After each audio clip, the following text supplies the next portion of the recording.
I want to hear cannons. Three-step drop, goes on the end zone. Caught ball, touchdown Tampa Bay. Mike Evans reaches up with one hand and grabs it in. It's first and goal. That's picked off. That's picked off. And who else? Rondé Barber. And the Tampa Bay Buccaneers may ride to the Super Bowl with that one. We don't even keep score. We just run that up and leave. Third down, 18. Dropping Gannon, looking Gannon. Those up the middle. Heads intercepted at the 40. Derek Brooks 30. Brooks to the 29. 20. Derek Brooks all the way. There it is. The dagger's in. We're going to win the Super Bowl. This is Mike Allstott, Tampa Bay Buccaneers, and you're listening to the Cannon Fire Podcast. And there the cannons go. Fire them. Keep on firing them. Keep on firing them.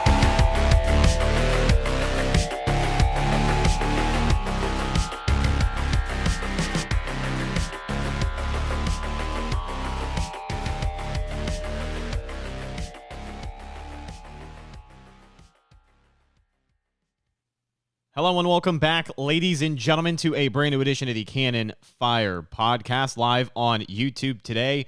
For this week's game preview edition, I'm your host, Rhett Matthew, joined alongside me, my good buddy and co-host, the Philly Bucs fan himself from BucsNation.com, Evan Wanish. Joining us today, very special guest on the show. Pleasure to have him help break down this game and preview some of the action we're going to see between these two NFC South. Should we say rivals? A lot of people say it's dramatic to say that there is a rivalry between these two teams, but they've been playing each other twice a year for a long time, and usually it is a pretty good game. From the Falcoholic and the host of the Believe in Falcons podcast, joining us now is Will McFadden. Will, how you doing, my friend? I'm doing well, guys. I consider this a rivalry. I mean, it's in true NFC South fashion. Most times these two teams play, it's ugly. It's, pretty hard fought. So, yeah, it's absolutely a rivalry. I think so. I mean, within the NFC South, anytime you play a team twice a year, you're going to see two different versions of that team. And I think the fan base is going to obviously get that much more exposure to each other. You're going to show up in the Twitter mentions that much more throughout the season and potentially even meet in the postseason, as we have seen some of these NFC South teams do these last couple of years. But headed into this game, we were just talking before the show as well that, while these teams do play a lot, it doesn't seem like they play a lot where both rosters are almost fully healthy. The official injury report has not dropped as of Friday, but for the Falcons, it sounds like there's going to be next to no injury designations, according to Arthur Smith. And for the Bucs, they have a pretty clean slate. There are some last-minute decisions, and we'll find out about those later today. But it seems like everyone should be ready to go, and this is the closest to healthy they have been all season. So that's what I'm excited about is two teams coming into this thing at full strength. Absolutely. I mean, especially week 7. That's really weird to have two pretty healthy rosters going into a matchup, and certainly a game where both teams are coming off of, games that the Falcons felt like they should have won and that they let slip through their fingers. Tampa Bay, the defense has been playing good all season. Special teams, I think, has been playing good all season. The offense really just couldn't get anything going, and you felt like you missed some opportunities there. So it's a little bit of a get right week for both teams. And when a division game is on the line, I mean, I don't know if it's going to be the cleanest game of football. I don't know if it's going to be the prettiest game of football, but I do expect it to be a very, very intense game of football. And I mean, what else could you ask for? Yeah, absolutely. And the Bucs obviously looking for a get right week. It's going to be a tough division opponent after an incredibly tough test last week against one of the best teams in the NFC in Detroit. Evan, go ahead. Yeah, for sure. And look, like Atlanta has improved a lot, but like from this year to last year. I mean, you want to talk about the improvements they made on defense. Obviously, adding Jesse Bates has been massive for them. Calais Campbell, who I believe was the only player on the Falcons injury reports earlier in the week. Obviously, most likely it sounds like he's going to be taken off. So yeah, nobody on the Falcons injury report, but. And then obviously Bijan Robinson, which has just made a world of difference in that offense. Tyler Algier was really good for them, but I think you're seeing a lot of highlight tapes and stuff that show how much of an athlete and how special of a player Bijan Robinson is. So there's a reason you draft that guy in the top 10. You draft him in the top 10 to change your offense. And I think that's what Robinson so far has done. Now, There's been inconsistencies, obviously, with the quarterback situation. I think for both teams, for the Falcons, I think we're kind of hoping that Desmond Ridder would take a Jalen Hurts type leap in year 2. Hasn't quite happened yet. He's flashed a little bit for sure. But there's also been times where there's a little bit of head scratching stuff there. And then Baker Mayfield also sort of has had flashes of brilliance, but at the same time is coming off a pretty disappointing game against the Detroit Lions. So last time Baker Mayfield played a pretty poor game was against the Philadelphia Eagles. He responded to that by playing really well, or I think his best game was a Buck against the New Orleans Saints. So we'll see if he can respond to that with the same way against Atlanta this weekend. Yeah, Baker Mayfield, very obviously, a lot of pressure on this one-year deal with Tampa Bay, trying to prove that he can be the guy, the quarterback of the future that the Bucs hopefully signed him to be. And we talked about this being a get-right game for the Bucs and the Falcons, but not only both of those teams, Baker Mayfield as well. Evan, you talked about the shortcomings last week against the Lions and how he chooses to respond this week, how this Bucs offense chooses to respond. Well, while they aren't playing the Lions, they certainly have their hands full in what I think is an incredibly underrated secondary for the Atlanta Falcons. You had already talked about the addition of Jeff Okudah at the cornerback position. A.J. Terrell, a name that Bucs fans are already very familiar with. Trey Flowers still in that backfield. Jesse Plate's playing very good at the safety position so far this season. So, Will, when you look at this Falcons defense, not only do they come in healthy, but they come in with a bit of an underrated unit here. From top to bottom, what do you see as some of the strengths and maybe weaknesses on this Atlanta defense here? Yeah, I like that you say underrated, and it's because they really haven't been flashy. The best way that I can make a comparison to the way I view this defense is it's like a pitcher who's always in a full count, right? But then delivers their best stuff on that 3-2 pitch. And they've been getting into a lot of third downs, the Falcons have, but they're one of the best third down defenses in the league so far. So that was going to, in my mind, a big matchup or a big part of the matchup last week against Washington. And the Falcons held them to 2 of 10 on third down again. So it was just kind of the short fields last week. But this is a unit that is consistent. They're going to allow some, if you can piece together a 12-play drive kind of down the field against them and find yourself in third and manageable and then convert, which has been the hard part, you can move the ball against this defense. It's just generally when that happens, they grind you down, they force you into quicksand, and then they get off the field.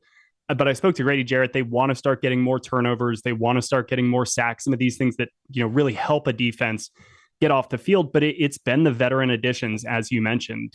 Jesse Bates has been huge early in the season, having 3 interceptions the first 2 games. Jeff Okudah, I think, has played maybe his best back-to-back games since he entered the league. And as the former third overall pick, that's huge. If Atlanta can get him playing to that level, then across A.J. Terrell with Jesse Bates back there, Richie Grant in his third year, and then D. Alford, who is kind of the underrated guy in this underrated defense. He is playing lights out in the slot corner role. So yeah, it's been a really solid secondary for Atlanta. I think they're 4th against the pass this season so far in terms of passing yards per game allowed. The big thing for them is that they got the pass rush going last week. That was against Washington, but they did have 5 sacks, which matched their season total heading into the week. I don't expect that against Tampa Bay. I think Tampa's offensive line much better than Washington's, but this is the key matchup to me, and it's Tampa's offense against Atlanta's defense, because Atlanta's defense has done a great job of keeping them in games, has allowed the offense to kind of find time through these slow starts and try to hang in there a little bit. But Mike Evans has always kind of had A.J. Terrell's number. So if there's a week where I do worry about this pass defense maybe coming back down to earth, it is against Chris Godwin and Mike Evans and Baker, who, if you can buy time kind of in the backfield, let some things develop downfield. Opponents have had their opportunities against Atlanta's secondary. They just kind of haven't been able to take advantage, but I expect the Bucs to be able to do that. And if they can, then it could be a long day, one of the first long days of the season for Atlanta. You spoke to the it's interesting. Really quick, Red, didn't mean to jump on you there, but you spoke about third down, and immediately when you did that, I thought of this past week, because basically that's why the Buccaneers, or maybe not exactly why, but a big reason why the Buccaneers lost to the Lions. A huge reason. The Bucs defense simply couldn't get off the field on third down. The Bucs offense couldn't stay on the field on third down. So the Bucs offense against the Lions was 2 for 12 on third down, and the Lions offense was 9 for 16. So when you mentioned, about how Atlanta's third down defense has been really good, I think that's an interesting thing to see. Like, is Tampa Bay's offense going to be able to rebound specifically on third down? Because if they're that bad again, I just don't see a way Tampa Bay wins this football game. Like, you can't go 2 for 12 on third down and expect to win. You're giving your defense too much time on the field. You're giving the other offense too many opportunities. So the Bucs are gonna have to be better on third down, and I think it's gonna be a challenge. I mean, with this Atlanta defense, how it has been, and I'm very curious to see. Because I think third down, because like I said, it was a big key on the past Sunday. Really curious to see how it shapes out, because whoever wins third down, I think we're going to be looking at this and thinking that they probably won the football game. That's exactly what I was going to bring up and say. Part of the reason the Bucs offense was so successful when they were winning games in that 3-1 start was because of how effective they were on third down. Baker Mayfield, statistically, even after the down week last week against Detroit, is still one of the best quarterbacks in the NFL on third down. That is what Dave Canales and this Bucs offense has been able to do. And as an offense, you obviously don't want to find yourself on third and whatever every single drive. But if you do get to that point, it does help to know that you have a team that is effective at converting in that situation. So just like Evan said, and Will, you spoke to the strength of this Atlanta defense, especially on third down. I think this game is going to be won or lost on third down for both teams. Now, when we talk a little bit more about maybe the defensive philosophy for the Atlanta Falcons coming into this game, as far as the Bucs and what they're looking to do on offense, they're not going to take nearly as many shots downfield as they did with the Bruce Arians style offense and Tom Brady back when they had the playmakers at the wide receiver position. You still very much have Mike Evans and Chris Godwin, but Mike Evans, over 30 years old now, playing in year number 10, and he's not going to be that deep threat every single play anymore. He's just not. So with that being said, the Bucs have said they're going to stay stubborn with the run. Now, if they do that, which unfortunately I think they might, what do you think the Falcons' philosophy is coming into this game against Tampa Bay? What do they see in this offense so far based off of what the Bucs have put on film this season? And what do you think their game plan is? Yeah, Atlanta's defense has changed schematically a decent amount under Ryan Nielsen and Jerry Gray, who they brought in this offseason. And it does remind me a lot of New Orleans, right? When you look at how the corners are lined up, they're going to be close to these wide receivers, kind of in a press man position, which is a big departure from a lot of the zone that they were playing under Dan Quinn, and even Dean Pease kind of mixed it up a little bit more. So they like to challenge opposing offenses and make life hard. Now, Baker Mayfield is one of the veterans that the Falcons have faced so far. So when you saw them playing a Sam Howell or a Bryce Young in his very first start, they were changing a lot of stuff post-snap. I still expect that to be the case. But the run game is probably an effective way to attack this offense as long as you can stay patient with it. Because if you do look at the stats, Atlanta's been a little bit worse against the run, but they've been getting better. A lot of those numbers were pretty high in the first 2 weeks. When you played Green Bay and you played Carolina, they were able to run the ball pretty effectively against Atlanta, and they've done a better job of holding down opposing rushing attacks in recent weeks.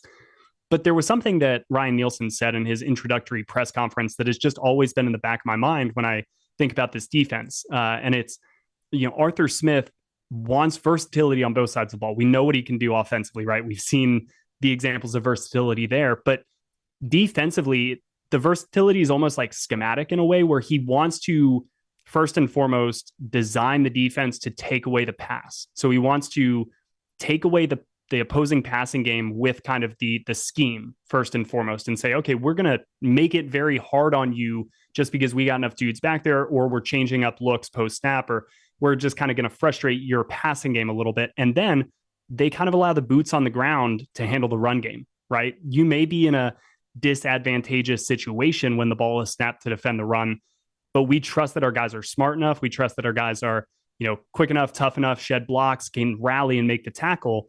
And I think that you're seeing that approach be pretty sound and effective.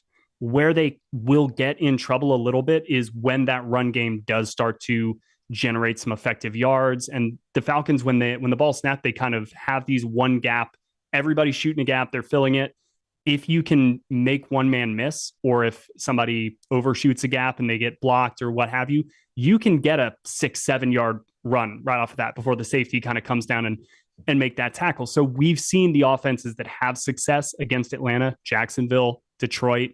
They were able to run the ball first and then kind of use the pass to accompany that a little bit. So I think that is a path for success for Tampa Bay if they're able to get that ground game going and then allow, all right, Chris Godwin, there's a mesh route that he takes 18 yards because he breaks a tackle. I think tackling is going to be a huge element for Atlanta's defense in this game. They've been decent so far, but every team could use some work. If they miss some tackles against Tampa Bay, again, I think it could be a long day for Atlanta's defense if the playmakers for Tampa are able to kind of get going there. Well, lucky for Atlanta, the Buccaneers' run game in particular has had... I was just about to say, I don't think you have to worry about that. has had some trouble picking up that effective yardage that you talk about. But I did want to ask Evan, as we transition into some more talk about this offense, obviously the Bucs run game going to look to get going again this week, and you look at the rotation that the Falcons have. You said that they are improving, while they did maybe get a little bit worse in run defense so far this season. They seem to be getting better week after week, but I look at that interior rotation. I look at guys who have been on this team, Grady Jarrett, David Onyemata, and then I look at the addition of Calais Campbell, who just got career sack number 100, I believe, last week, so good for him. Bud Dupree playing outside linebacker as well. When these guys show up in run support, is it strong enough to where, Evan, in your opinion, this can still be a bounce-back game for the Bucs run game, or do you think it's going to be more tough sledding and we ultimately see Baker Mayfield have to give us a little bit of juice on the offensive side of the ball? Because I have no doubts that they're going to continue to try and run the ball, but do you think this is the week that they are able to figure it out, Evan? Well, yeah, you mentioned the word bounce back game. I mean, bounce back from what? I mean, bounce back from the entire season, basically. It's been a slog the entire way so far. And I mean, it's not everybody wants to pin the blame on one person, right? Everybody wants to say, and people ask me, about, why is the run game this? And I just it's more than one thing, right? And to be this bad, it has to be more than one thing. So, yeah, it's the offensive line. Yeah, it's the running backs. Yeah, it's the play calling. So I do think, as Will mentioned there, there's going to be some opportunity. I mean, I think there's definitely going to be some opportunity now playing against Detroit, one of the better run defenses in the league, playing against Philly, the best run defense in the league. So, obviously, you're not going to get much there. But, even against teams like Minnesota and Chicago, and even versus the Saints, they didn't do a whole lot. Now, against the Bears, they did get over 100 yards rushing, which I still find it hard to believe. It just didn't feel like it. It really didn't feel like it. 30 of those were from Baker, so let's not forget that. Yeah. That's kind of okay. Yeah, so it's just, the run game right now, I don't know, man. I really don't. It's hard to be worse than they were last year in 2022. The Bucs run game last year was basically non-existent to the point where they didn't even try, right? They didn't even by probably this time last year, they basically gave up trying to run the ball. You get maybe 8 to 10 carries a game between Rachaad White and Leonard Fournette, both on the team at the time. Yeah, just there was nothing there. Now they're statistically, I think they're worse this year so far. It's hard to believe, but they are worse. And I mean, now they're giving more carries to Keyshawn Vaughn, so Sean Tucker sort of out of that rotation. They're clearly trying. They're trying their best, right? They are trying their best to get something going. It's just not happening. So I do think that with Atlanta's weakness potentially being the run defense, and like you said, Rhett, they're definitely going to run the ball. Dave Canales has made that clear, and also that's a good thing. That's the smart thing, because you can't throw the ball 50 times a game, especially when you don't have Tom Brady anymore. Asking Baker Mayfield to do that is a recipe for disaster, in my opinion. So I think they're going to run the ball and they're going to try to remain balanced. And look, like, I wish I had the answer, right, to your question, basically. But, like, all three of those things have to come together and just be better. Like, the running backs have to see the field better. They have to make more decisive decisions with cuts and everything.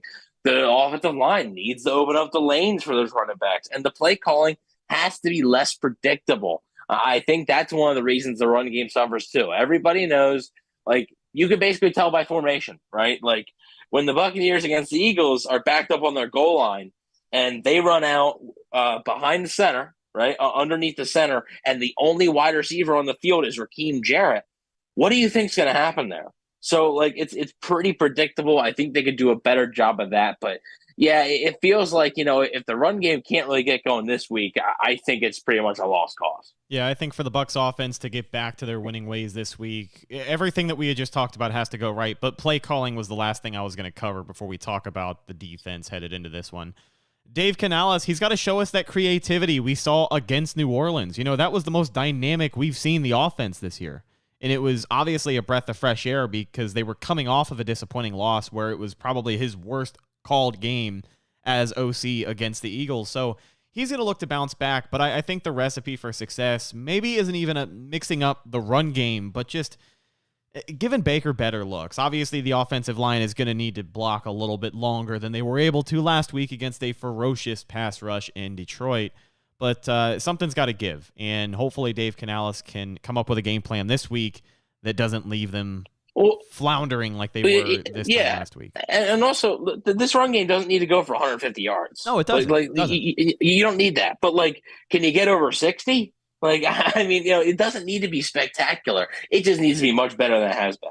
Will, I wanted to talk to you about the Atlanta Falcons offense coming into this one, and we just spent a lot of time talking about Baker Mayfield and how he's looking to come back, but I wanted to ask you about the quarterback position for you guys.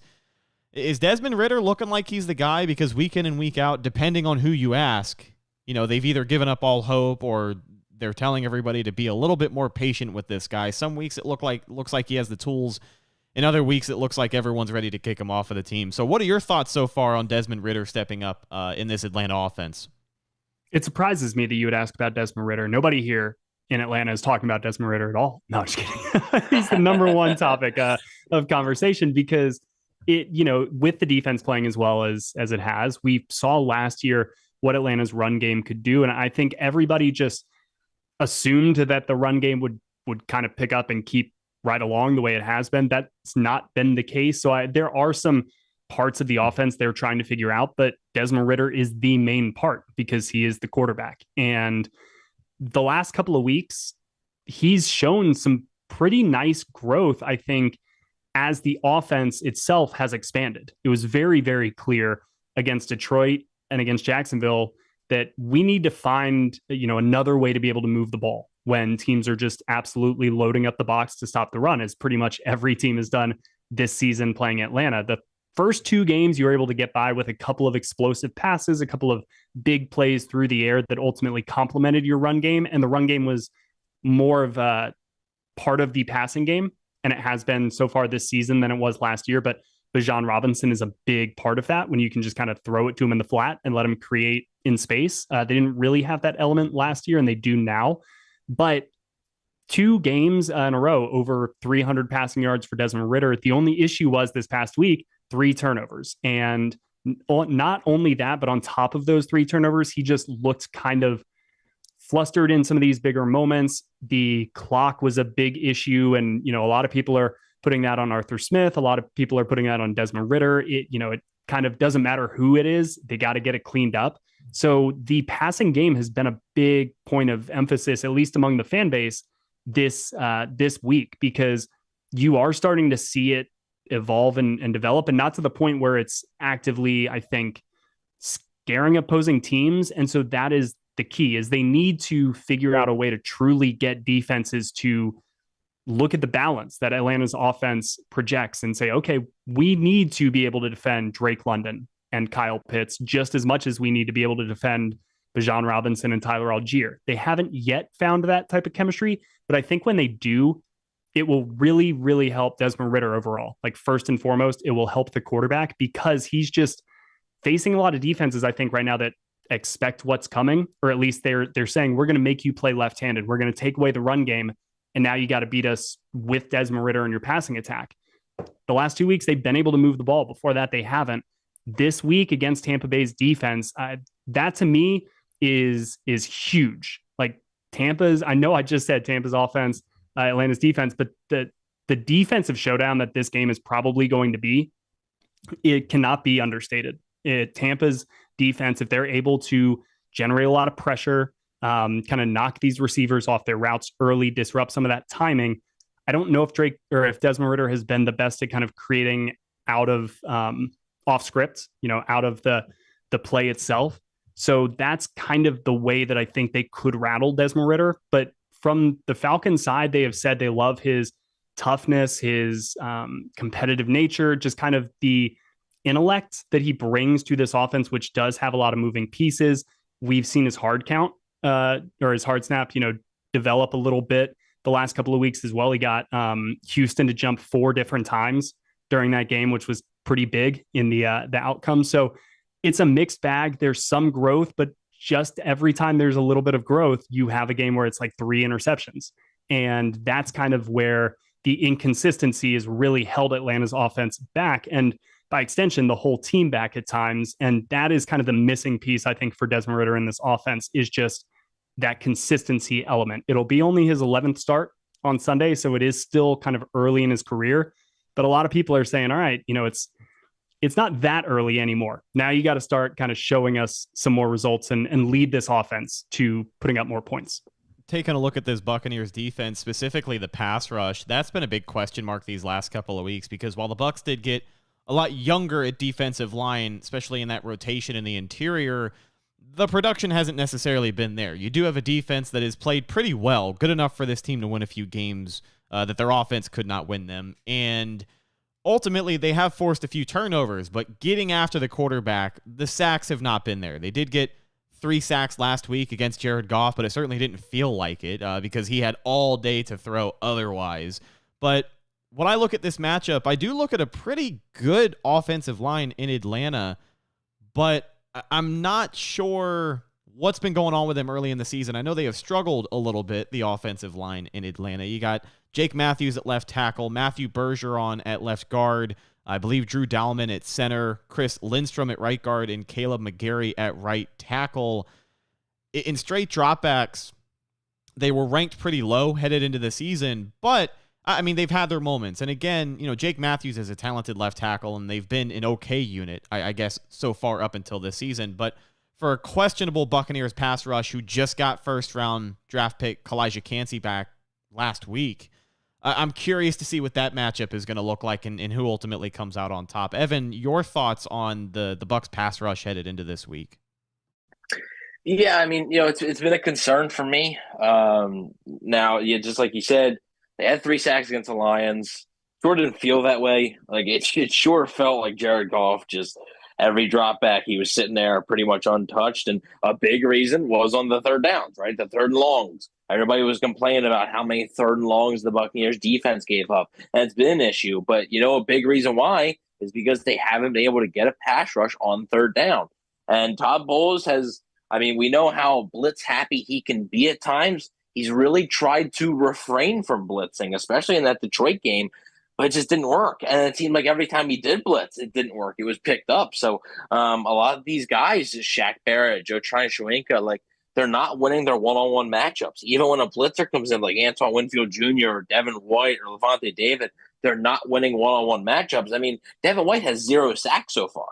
0. And that's pretty surprising for how they use Devin White, the type of player Devin White is. So in order for this pass rush to get going, they got to it's like the run game. I know it's going to sound simple, but they got to play better. Like Shaq Barrett's not a bad football player. Now he is coming off a major injury, right? And he's still maybe trying to get his feet a little wet. Had a really, really horrible offseason, with his family and everything. But you got to play better. You're better than that. You got to be able to win your one-on-one matchups there and pressure the quarterback. Even against New Orleans before the bye week, I believe the Bucs had 3 sacks in that one. And again, it didn't really feel like it because it felt like Derek Carr a lot of the time had a good bit of time, and this Saints offensive line had struggled this year. So in order for the Bucs pass rush to get going, I think Kalijah Kancey will help. He was really good on Sunday. I'm excited to see more of him. He brings a nice interior pass rush, which really, I mean, besides Vita Vea, they've lacked in recent years. They've lacked that other option on the interior. Most of their sacks in the past few years have come from basically Shaq Barrett or a blitzing Devin White or Levante David. So it is nice to see Kalijah Kancey in the interior there. But as far as this pass rush goes, I think it's as simple as he's got to figure out a way to beat these matchups because they're better than what they're playing right now. And while the stats may not be awful, right, the numbers may not be awful, the eye test doesn't back it up right now. Yeah, Will, your thoughts on Atlanta's offensive line and just where they are coming into this game, because it's a Bucs pass rush that they have the talent. You know, they have names that and some young guys hopefully looking to make some noise, but it kind of a question mark as to where they'll be. Where do you think the Falcons O-line is? I think in a very similar spot, right? It's names that you just went down the list. Jake Matthews, been in the NFC South his entire career for a very long time, right? Kayla McGarry, Chris Lindstrom, they're now on second contracts. And so the continuity is nice for Atlanta.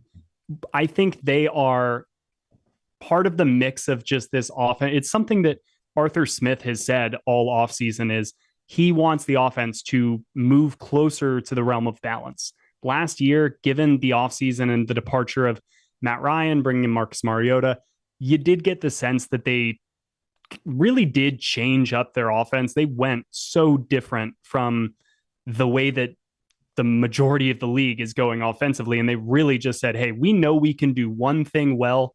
It's not going to win us the Super Bowl, but just like a restaurant that's in jeopardy of going under, they're like, if we can serve one dish that is just a Hall of Fame dish that we can just get out there every single night, we'll do okay. That was basically the Falcons' offensive approach is we got a running quarterback. We've got, some running backs that can work. We've got an offensive line that runs really well, this outside zone scheme. So let's focus on that.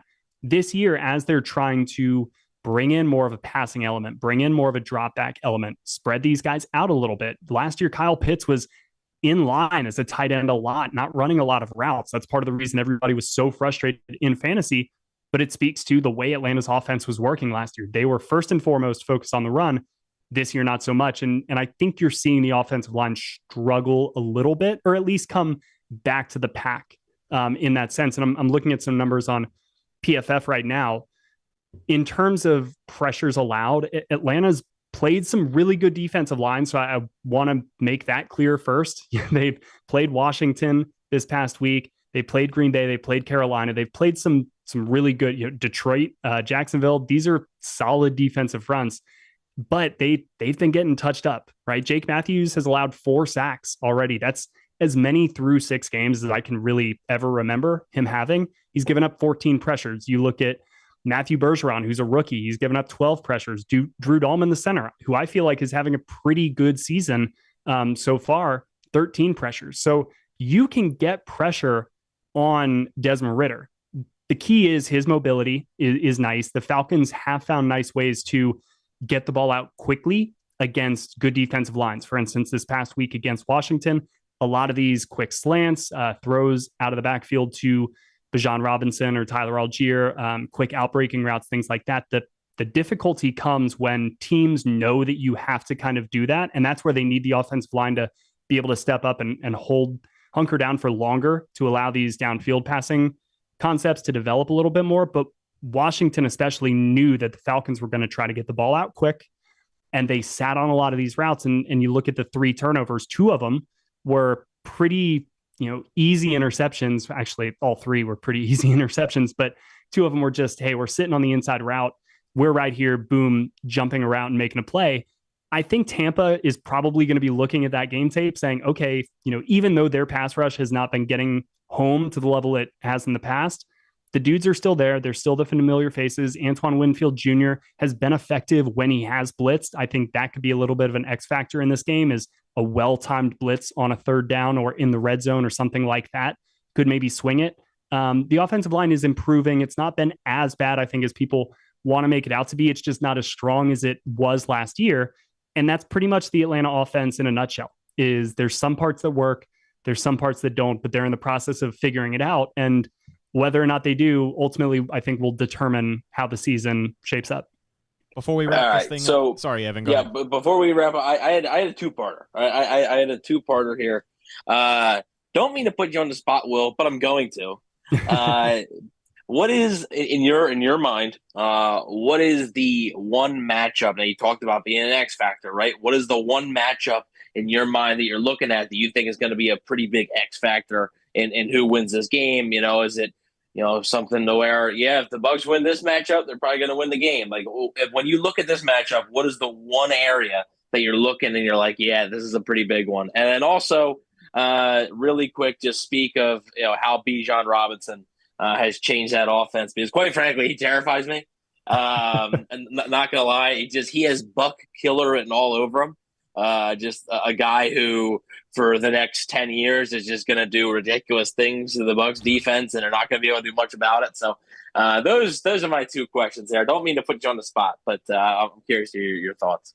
Oh, absolutely. Yeah, I love to be put on the spot, and I am prepared for both of these. So Vita Vea is, I know you mentioned the injury report. I know he was kind of on the injury report earlier this week, but if he's able to play, and it looks like maybe he will, he is somebody. I mentioned Drew Dahlman, I mentioned Matthew Bergeron. If he is able to kind of really create some interior disruption for Atlanta, then I think you see their passing game could struggle. A lot of the pressure they face has come on the edge. I think Desmond Ridder has done a decent job of staying in the pocket. He does have nice mobility, but when you've got Levante David, Devin White, if he is even able to break, contain, and kind of get away from Vita Vea, those guys, Antoine Winfield as well, like they're able to probably chase him down and limit the yardage there. So I think that Vita Vea is the guy who could really wreck this game for Atlanta if he is just on one. Now I think they would probably try to keep him away from Chris Lindstrom, because that would be good on good. So I would look at Drew Dahlman and Matthew Bergeron getting a lot of Vita Vea in this game. And that's the one that scares me. I mentioned another one earlier, but Mike Evans against AJ Terrell. I know that kind of the Baker Mike Evans connection wasn't there last week, but historically, AJ Terrell has done pretty well against a lot of receivers. Mike Evans is somebody who's always given him a hard time. I think back to even their first matchup, his rookie year. And the thing with AJ Terrell is he was always in position. He just couldn't make the play on the ball. He would give up a lot of really contested catches. And I think it was against Tampa Bay when I really first noticed that. And I was like, he is right there on Mike Evans. He's just getting boxed out left and right. And Mike Evans is just making great catch after great catch. If that happens on Sunday and it is a tight game and, Baker's able to kind of throw one up there and Mike Evans comes down with it at the 24-yard line and it's late in the game and they move into field, like that type of matchup I could see coming back to haunt Atlanta in a big moment. But now to flip to Bijan a little bit. And Evan, you mentioned earlier how he's changed the complexion of Atlanta's offense. I don't know if he's done that in its entirety, but what he has done is this team was like a basketball team with a bunch of spot up shooters. And now he is somebody who can create off the dribble. And the Falcons didn't really have that the last couple of years. So their ability to get the ball to Bijan in space or, just run a quick toss and get him behind Caleb McGarry and Chris Lindstrom, running around the corner, he is good enough to make one or two defenders miss on his own. He's good enough to, if you give him an alley, he'll make, one cut, get by the safety, lower shoulder, get through a linebacker and take what could be a 6-yard gain and turn it into a 9-yard gain. And now it's 2nd and 1. And so that element of this offense is what has helped them start to really string some drives together. I think they're figuring out the right way to mix him into the offense. It's something that Arthur Smith talked about this week with, just looking at what they're asking each player to do. What can they do? What can they do 85%? But hey, we want you to be 100% on this before we really ask it of you in a game. Maybe that goes to some of the operational errors and miscues they had last week. Guys who just weren't 100% on what they needed to do on a given play, had to ask in a huddle. That slows things down, whatnot. So he is just a rare athlete. I hope he is tormenting the Bucs for the next decade. You never know with running backs, which is hard, but they are kind of using him in interesting ways with that in mind. I don't think they're just going to give him the ball 25 times. You're still going to see a lot of Tyler Algier. He's going to get his touches. They're just smart in how they get him those touches, and they're usually out on the perimeter where he can limit some of the damage to his body. So again, I could have said Antoine Winfield against Bijan is like one of the matchups in this game, because I think it will be, and it's going to be a lot of fun to see. But I feel like a proud parent who's like, I just can't wait for you guys to see how much fun Bijan is, because whether you're on the other team or not, like he brings a smile to your face with the way that he runs football, because it is such a throwback style with kind of a new twist on it. And yeah, it really is just like a Madden player come to life. It's so cool. You have any interest in trying some of that Bijan Dijon? I have. I actually have. Yeah. I thought it was a joke. Like I thought it was a rib at first. I thought it was a fake website and they just sell merchandise there. But no, they actually sell game branded 1-of-1 jars of Bijan Dijon mustard for like I think $150. He'll give you a custom autograph and he'll write his stat line for the game that week on the jar, and then ship it off to you. And it's one of a kind. And I think this year is going to be the year to do it, especially the rookie season that he's having so far. He's going to be really good for a really long time, I get the feeling. All right, one more player on the offense I wanted to ask you about, and this is just because of the comparisons that I have made to some of the Bucs tight ends we have seen in the past. That is Kyle Pitts. Your thoughts on him and what his future projections look like, whether it's with Atlanta or not, because I will say, at least so far this season, Atlanta's done a pretty good job of trying to get him involved in that offense. He's got at least 2 catches every game this season, 4 catches last week, 7 catches the week before. So some of the people who drafted him in fantasy and have been disappointed can breathe a little bit easier. But for a long time, I looked at Kyle Pitts and I looked at his inability to get involved in that offense. And with all the talent that he has, I saw O.J. Howard 2.0, and I really don't want that for Kyle Pitts. He's a very talented player, and it does seem like he's getting his reps so far this season. But what do you think? Do you think his future is in Atlanta, or do you think he's one of those guys that could potentially fizzle out? I love the way that you frame that question, because it's something that I've been thinking about a lot this season, right? Is when a new regime comes in, it's very easy to say, all right, we're cleaning house, we're getting rid of these guys. The previous people, the previous tenants, they were too close to the guys they drafted. They held on them for too long. And I feel like that was probably true with Thomas Dimitroff and Dan Quinn. But now the Falcons are going to have to make some of those decisions themselves. They're going to have to get to a Kyle Pitts 5th-year option and kind of say, okay, well, what is he in this offense? The talent is still apparent, right? You still see him. He's deceptively fast, right? So when you watch him on your TV screen, he doesn't move like he's, running 20 miles an hour, but that's because of how big he is. It's like watching a big man on a basketball court just cover the court in like 4 steps. And you're like, he didn't even look like he was like he's jogging, right? But he's just down at the net already. That's kind of Kyle Pitts. He's been banged up throughout the season, or at least that's kind of what the team is saying. Whether that's an excuse for the slow start or whether that's true, he was coming off of a season-ending knee injury, so there may be the lingering just getting back to 100% could be some of what's ailing him so far. These last 2 weeks, he's gotten back onto track in a better way. He had his first touchdown of the season. I think it's just his 3rd of his career, which is insane. This past week against Washington, the week before that against Houston, he caught 7 passes for 87 yards. So you're starting to see signs of life for Kyle Pitts. I think the biggest issue for him hasn't been him. It's been Atlanta's passing offense overall. And this is an offense where if you take away options 1, 2, and 3, they're very comfortable going to options like 6 and 7, right? It's the Kyle Shanahan with Levine Toilolo. And this player that you're like, who is this guy? Was even on the team? Why is he catching a touchdown pass? That's kind of how the Falcons like to spread the ball around and get guys like Michael Pruitt, or last year, Demir Bird or Kaderil Hodge, players you've never heard of, really. They're going to be the ones catching passes, which is frustrating to both Falcons fans and fantasy football owners alike. But it's worked at times for Atlanta's offense. I think you're going to start to see them as they branch out their passing game a little bit more. Kyle Pitts is going to come along in the second half of the year. We're already seeing Drake London come along, Jonnu Smith. So you're going to see Atlanta's receivers, I think, start to have a bigger impact on the season as it continues to roll along because of the way they're expanding the passing game. But there's no question in my mind, Kyle Pitts to this point has not performed the way everybody was expecting when he was the number 4 overall pick that first year for Arthur Smith and Terry Fontenot. That doesn't mean that he can't become that player, because he still looks like that guy that we saw coming out of Florida.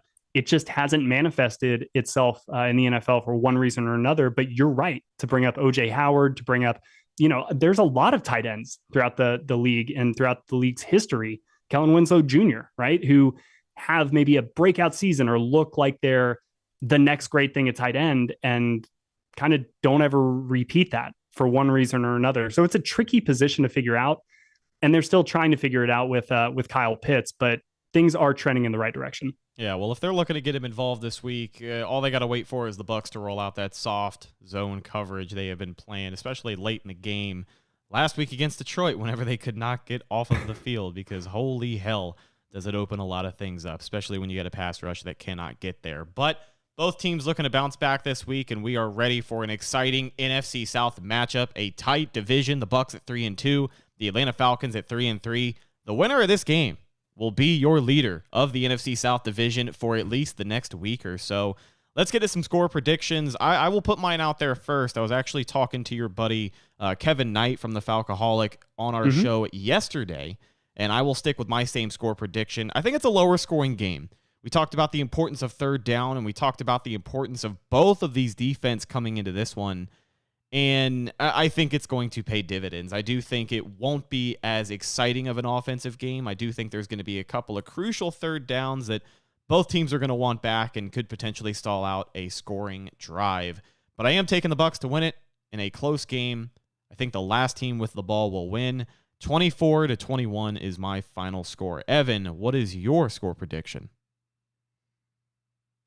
Yeah, so you're right. I mean, this game is massive, just massive. I mean, for more ways than one, too. Not just the NFC South, right? The NFC South component, but if the Bucs drop this game, you're going to be looking at back-to-back losses, and you're heading to Buffalo to play the Bills on a short week on the road. Could be staring down the barrel of 3 straight losses, and then you're looking at this season maybe starting to go off the rails, right? You lose to Atlanta, you lose to Buffalo, all of a sudden you're under 500 for the first time this season, and things aren't looking so hot. So I do think the Buccaneers need to win this game. I mean, don't get me wrong, the Falcons really need this win too, right? Like they're coming off a tough loss against Washington. So I think both teams are going to be pretty desperate for a W. I do like that this game is in Tampa. If this game was in Atlanta, I'm not entirely sure how the Bucs would fare. I think the Bucs defense just feels more comfortable at home. I also look at Desmond Ridder. He's thrown 6 interceptions so far this season, 3 last week. I think there's going to be some opportunities for turnovers. The Bucs defense has really been really good at forcing turnovers so far this season. Did not have a single turnover last week against Detroit, though. So I do think that's a big key. And I do think ultimately, I think the Bucs come out on top here. I do think it's a bit higher scoring than you had it, but I have a very, very similar score. I have the Buccaneers winning 27-21. I think it's going to be a close, tough game.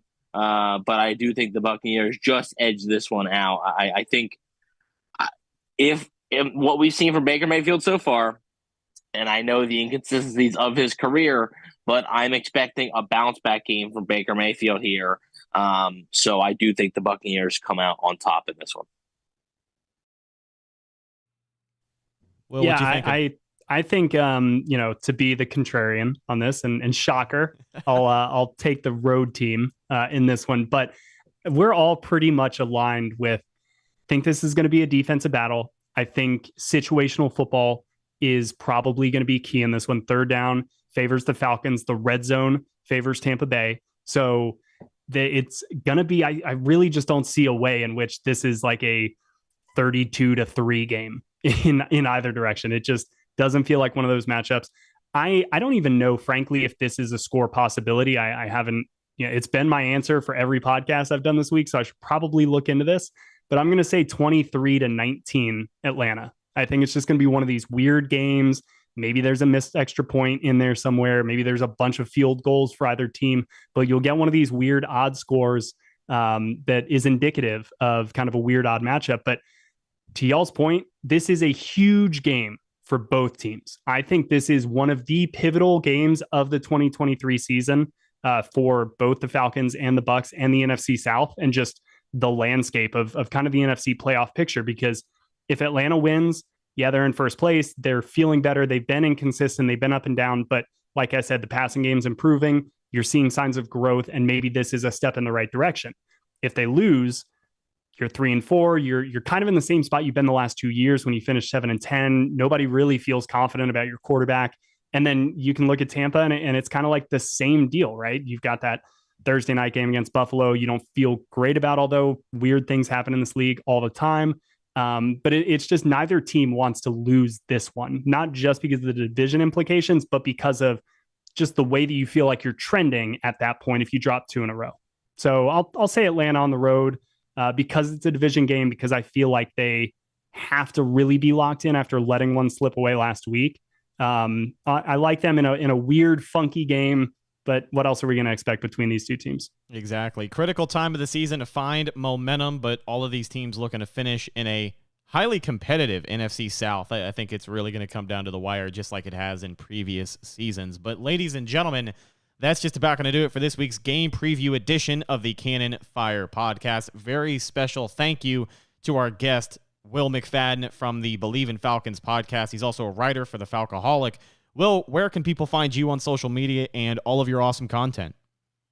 Yeah, you guys can check me out on Twitter at Will McFadden. You just mentioned the Falcoholic Believe in Falcons. We've got a YouTube channel, so Believe in Falcons on YouTube if you like to watch content like you're watching us right now. So check that out. But you pretty much covered it, Rhett. I thank you guys so much for having me on. This was a blast. I love to get a perspective from the opposing team, and you guys definitely delivered. Absolutely. Great talking ball with you today. You can follow my co-host on social media, Instagram. Let me start that over. You can follow our podcast on social media. These outros, sometimes it's autopilot, and then sometimes I really have to work my way through it.